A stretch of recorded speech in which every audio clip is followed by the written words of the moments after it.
देखिए, आप देख रहे हैं Marathwada refrigeration and air conditioner company. आज मैं आपको बताने वाला हूँ एसी के रिमोट। ये ओनिडा का रिमोट है, इसके फंक्शन कैसे है, इसको कैसे यूज़ किया जाएगा, ये फुल वीडियो है और पूरी इन्फॉर्मेशन इस वीडियो में मैं आपको देने वाला हूँ, ए से जेड तक। आपको इसमें एक बार वीडियो आपने देखे तो आपको पूरे रिमोट कैसे यूज़ करेंगे, कौन से मौसम में कैसे यूज़ करेंगे, आपको पूरा नॉलेज आ जाएगा। तो वीडियो को स्किप ना करें, वीडियो को पूरा एंड तक ज़रूर देखें।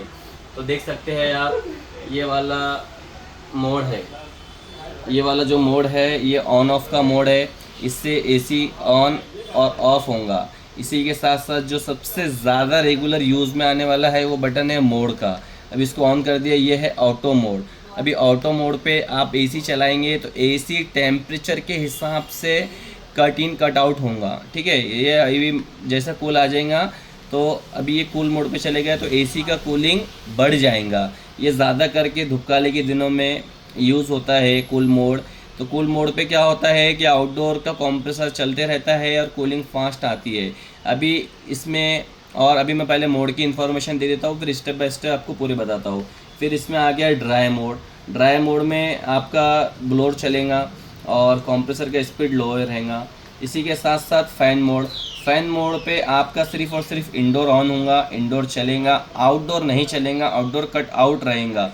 तो ये आपको कूलिंग कम आएंगी और लाइट बिल की पूरी बचत होगी, क्योंकि कंप्रेसर जब चलेगा तभी आपको लाइट बिल इलेक्ट्रिक कंजम्पशन आपका बढ़ेगा। तो अभी फ़ैन पे चलेगा है तो अभी आपका कंप्रेसर बंद हो जाएगा और इलेक्ट्रिसिटी बिल बिल्कुल भी नहीं आएगा।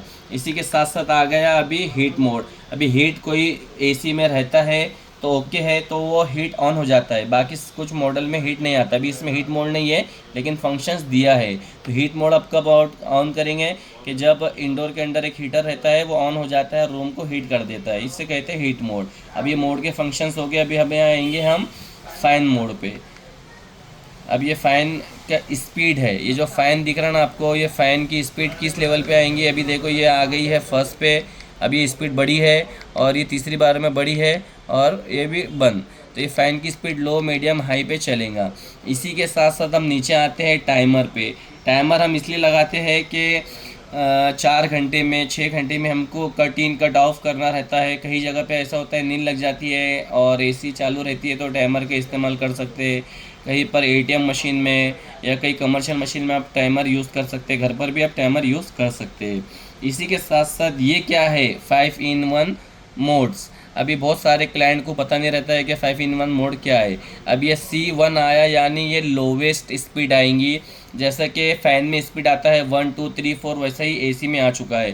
तो इस पर इलेक्ट्रिसिटी बिल कंजम्पशंस काफ़ी कम लेवल पे आएगा और कूलिंग थोड़ा कम हो जाएंगी। यानी घर में 2 लोग हैं तो ये इसके लिए सफिशेंट है। और लोग बढ़ जाते हैं तो इसमें आएगा 5 in 1 का 2A मोड यानी C2। इसी के साथ साथ कूलिंग थोड़ा और बढ़ जाएंगी।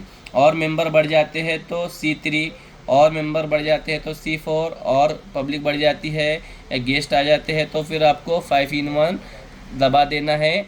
इसमें क्या होगा कि ये फास्ट कूलिंग करेगा, एकदम फास्ट कूलिंग करेगा और रूम आपका चिल्ड हो जाएगा। और आपका ये HC दबा दिया आपने।